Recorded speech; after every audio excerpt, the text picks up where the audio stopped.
Le 24 novembre 2024, nous allons voter sur la modification de la LGZD. Voici les raisons pour lesquelles il faut voter oui.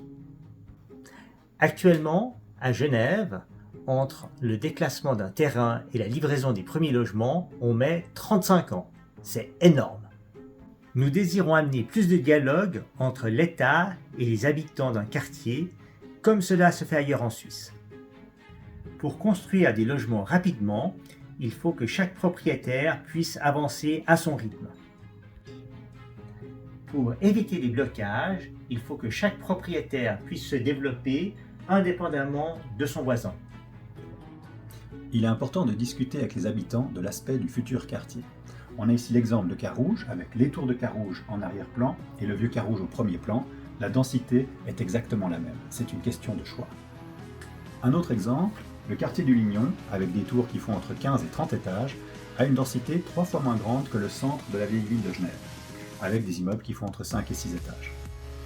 Grâce au dialogue avec les propriétaires en amont du processus, on peut faire émerger un projet de terre en moins de 10 ans, contre les 35 ans nécessaires actuellement. On voit dans ce projet qu'on peut le faire évoluer de manière positive.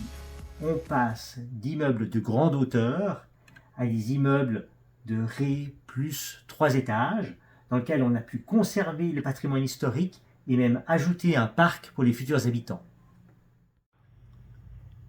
Dans cet exemple de la petite Boissière, la commune de Genève a fait un projet dans lequel elle ne s'est pas du tout concertée avec les habitants, ni n'a pris en compte le patrimoine bâti existant qui se trouvait dans 2 secteurs du projet. Les habitants ont décidé d'eux-mêmes de présenter une version alternative, mais la ville n'a pas voulu les écouter et finalement, rien ne s'est fait. En résumé, il vaut mieux consulter les habitants dès que possible pour éviter les blocages et qu'un projet puisse sortir de terre en moins de 10 ans. Voici les 2 points que contestent nos opposants. Le premier est que les étrangers auront plus de droits qu'actuellement. C'est oublier premièrement qu'un étranger ne peut posséder une résidence que s'il y habite, et qu'aujourd'hui déjà, dans les communes, au bout de 8 ans de résidence, il a le droit de vote. Donc cela ne changera rien. Le deuxième point est que les propriétaires auraient plus de droits que les habitants d'une commune.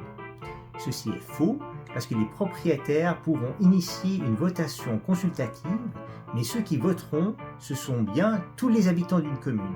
Donc il n'y a pas du tout un vote censitaire, c'est bien tous les habitants d'une commune qui pourront voter et se prononcer sur un projet.